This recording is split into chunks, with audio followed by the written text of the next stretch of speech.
hindi siya aandar, sabi ko kanina, hindi siya aandar kung wala siyang battery if Hello mga kabisik, welcome again sa ating YouTube channel, Motorcycle Basic Mechanic, wherein we can learn repairs and tutorials and vlogs. Please subscribe and click the bell for the updates of our latest videos. Thank you so much and God bless everyone. Alright mga kabisik, welcome again sa ating channel. At syempre, may mag-uusapan ulit tayo na kung saan tungkol sa wiring ng ating motor, no?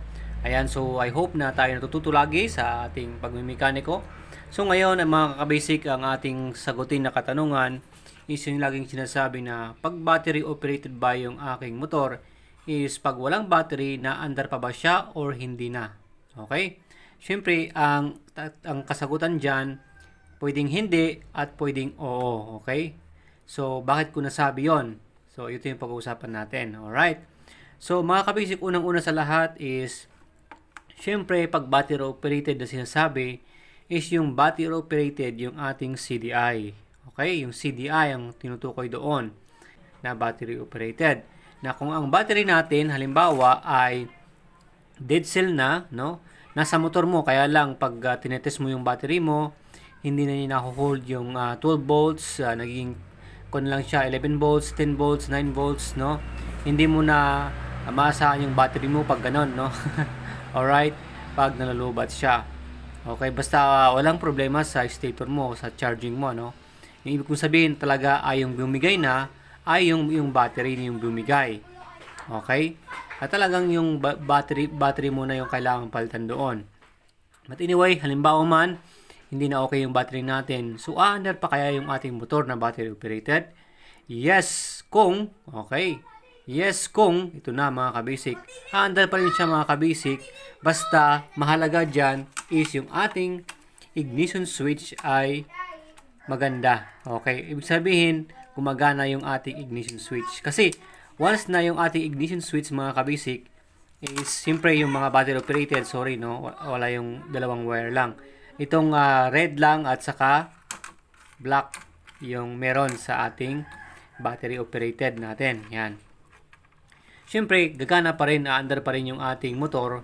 Basta mahalaga dyan is hindi nasira yung ignition switch. Kasi pag ito hindi pag on mo na yung ignition switch, no, pag on mo yan, hindi ito nag-contact, no, hindi na supplyan yung ating positive, itong ating accessories wire ay walang supply yung CDI natin, hindi aandar yung motor natin. Alright? Kasi ito mga kabasic, yung ating red wire, napakalaga ito na ito ay nakakonect sa ating charger. Dito, konektado yan. No? Kasama yan. Okay? At dito sa ating battery. Pero isang bahala na, wala na tayong bahala diyan sa no? Wala tayong pakialam na sa battery natin kasi nga hindi na okay, hindi na maganda yung battery natin. Kaya napakahalaga na ito, basta okay yung ating ignition switch, no? Pag on mo ay napapasukan yung ating accessories wire na kung saan source ng ating battery operated na CDI ay walang problema. Okay? Ganun yun mga kabasic. And then next is aandar pa rin yung motor mo, walang problema. Kung okay yung ating regulator. Okay? Kasi once na itong regulator natin ay pumalya ito, no? Ito yung source ng ating ignition switch, di ba? Ito, nakakonect yan. Siyempre, wala na yung battery natin. Ngayon, pag hindi okay yung ating regulator, ang problema dyan, itong ating supply ng ating CDI ay pawala-wala din yung kuryente natin or parang nabubulunan yung ating motor pag na-start natin kung hindi maganda yung supply na galing sa ating regulator. So, dapat mahalaga, okay din yung regulator natin. Maganda yung charging niya, no? Kasi ito mga kabisik, syempre, naglalabas to ng enough na volts na kung saan ay kaya niyang supplyan yung ating CDI kahit wala na yung battery natin. Kahit dead cell na ito, kaya niya pa rin supplyan yung ating CDI. So ngayon, na sagot na natin, oo, andar pa rin yung ating battery operated na motor or battery operated na CDI natin kahit walang battery, kung maayos yung ating ignition switch, kung maayos yung ating regulator, at syempre kung maayos yung ating stator. Okay? Kasi itong ating stator, syempre ito yung galing yung ating supply ng ating ating regulator. So dapat maayos din yung supply ng ating stator. Kailangan malakas itong AC power na galing sa ating stator na tutungo sa ating regulator. Ito, nagkakabit yung dalawang yan. Okay? Ito, para masupplyan niya yung ating regulator. Okay? Dapat maayos din yan. Haandar pa rin yung motor natin. Okay? Basta maayos yung ating stator. Okay? Siyempre, ito rin.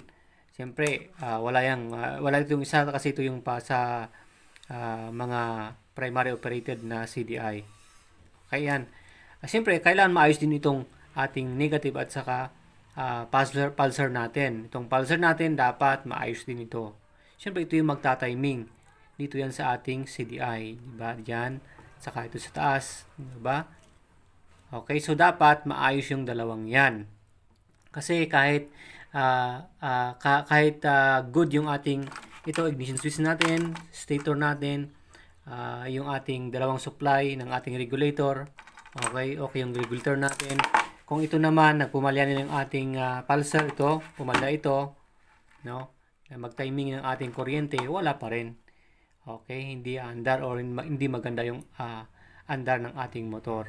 Okay, so dapat maayos 'yan para andar yung battery, yung ating motor kahit wala ng battery or na-dead cell na yung battery natin. Nakakabit man sa motor mo, pero hindi na siya gumagana, matagal na siyang na-stock, talagang palitin na siya, aandar pa rin. Basta maayos itong tatlong ito. Stator, regulator, and then ignition switch.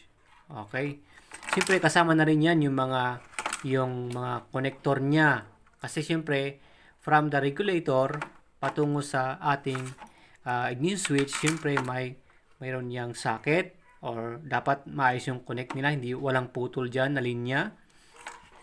Pati ito din, itong ating stator, wala din dapat na putol patungo sa ating regulator para good yung ating charging system na kung saan ay yun yung bibigay ng maayos na supply pa rin ng ating CDI na battery operated kahit wala yung ating battery. So, aandar pa rin siya. Okay, so hindi siya aandar, sabi ko kanina, hindi siya aandar kung wala siyang battery if, yun na. Hindi siya aandar mga kabasic if may sira na yung ating ignition switch, hindi nagko-contact yung positive at saka accessories wire.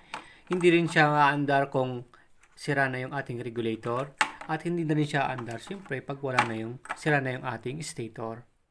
Itong ating battery operated na CDI. At syempre pala mga kabisig, muntik ko na makalimutan.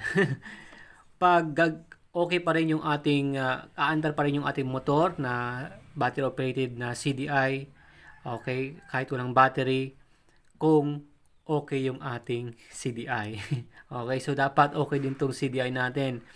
Kasi kahit maayos lahat ng mga yan, stator, regulator, ignition switch, and then battery, or kahit walang battery, kung ito naman ay sira na, itong ating CDI, wala din, no? Wala din pag-asa na andar yung motor natin. Pero kung good to, siyempre andar siya. Okay, so, yun lang mga kabasic ang share ko. I hope na meron tayong matutunan doon na mga ideas and ganun pala, no? Tungkol sa ating mga katanungan kung bakit sinasabi nila na aandar pa rin yung ating motor. Basta aandar pa yung motor natin kahit wala ng battery or sira na yung battery, no? Basta maayos yung explain ko kanina. So, yun lang mga kabasic. I hope na meron tayong natutunan, and sa mga kulang na naisabi ko, i-comment nyo na lang sa ating comment section para matulungan pa natin yung mga iba natin na nagsisikap din mag-DIY sa kanilang mga motor, mga gustong matuto sa pagmimekanik or sa pagwawiring ng kanilang sariling motor. So, thank you so much mga kabasic, and don't forget to subscribe sa ating YouTube channel, and please click the bell button para ma-update kayo lagi sa panibago nating tutorial patungkol sa wiring, patungkol sa pag mechanic natin sa ating mga motor.